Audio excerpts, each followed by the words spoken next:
Hi, I'm Lou, another episode of My Car Story. I'm here with Bill. Bill. Hi. What's your last name? Ficht. Ficht. Yes. Thank you, Tom. And I'll grab that as I usually do. Thank you. And come on with me, Bill. What do we have here today? This is a This way, just so we can see it. 1973 Alfa Romeo GTV. I've owned the car since 1975. It's completely original. And where do you find something like this? Well, I was very fortunate. A friend of mine that was Midwest service rep for Alfa, it was his personal car. And when he happened to put it up for sale when a new model was coming out, I was able to snatch it up. And it was my everyday car the first 3 years. Saw a number of winters under its belt. And then I started buying beater cars in order to put this away. And I think it's about the only thing that has really salvaged the car. So this is all original. We're looking Yes. at magnesium wheels. Original paint, original interior. Wow. Still has the original mechanical fuel injection. Yeah, we are going to end with looking under the hood, but you just don't see this. No. I mean, it's quite unique. What's great is unless I go to an Alfa Club event, generally you won't see one. And what is this emblem here?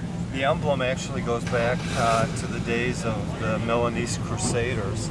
If you look at the one on the back here, that is the emblem that the Crusaders actually carried on their banners into battle. Okay. Now let's just... And injezione means injection in Italian. Okay, let's do this. Let's open the trunk because there is one thing that I want to show people. And it's this right here. This is great. Rear seats are not to be occupied by passengers while the vehicle is in motion.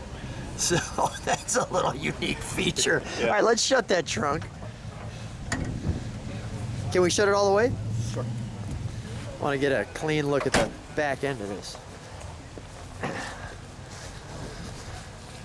We got the sun a little bit hitting us, but we can zone into some of these features and see those. The camera will pull that out.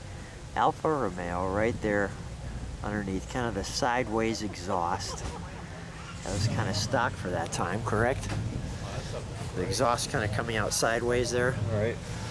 And one interesting thing about the Alfa Romeo history is that in the early 1920s, Enzo Ferrari actually raced for Alfa Romeo. oh, really? And you'll see some of the early Alfas that have the prancing horse logo on them.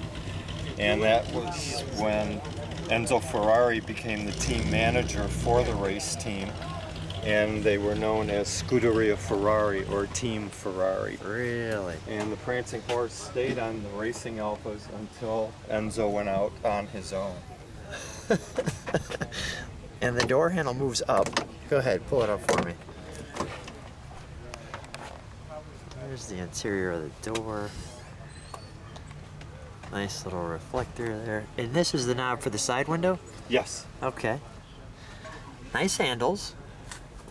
And clearly we've got the four speed. Is it 4-speed? It's 5-speed. 5-speed, really? Right. And you can see the back seats that you're not supposed to sit in. Right. And now, is this a top that opens, or? No. Oh, it's just No. look interesting My headliner. understanding was that that was their attempt at giving more headroom for the seat you're not supposed Okay. to be in. Giving you headroom for the seat you're not supposed to be in. Let's take a look at the gauges. Tack with the oil pressure, fuel. And Some of the European versions of this car I had actually seen at a national convention, and there were levers under the headlights, so you could switch the headlights from left to right aiming depending on what country you were in and what side of the road you were driving. Oh, really? And there's the 2000 over there. We got the sun coming right at us here, but still we should be able to get all of the detail. And there's kind of some nice wood trim feel in here. It's all mahogany. Yeah. And there's the console up the center. Let's take a look under the hood. Okay. Let me Just get the door jamb as well. Alfa Romeo. And let's see.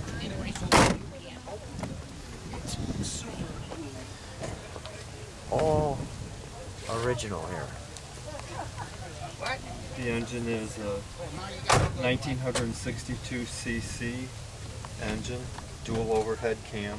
So what do they have as far as horsepower on something like this? About 129 horsepower. That's pretty good.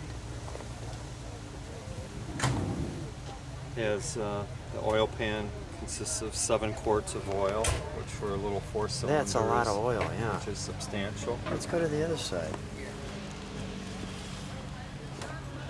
And here's the original injection. The mechanical injection pumps were put on the cars in order to meet the U.S. pollution requirements.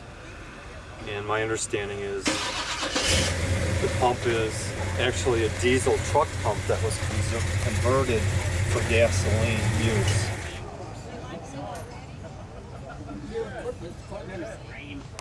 And this is all, you see my shadow off it, so I'm going to kind of do that.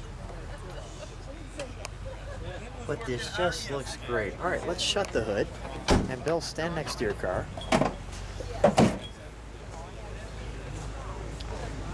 Bill, thanks for being on my car story. Thank you for interviewing me. It was a lot of fun.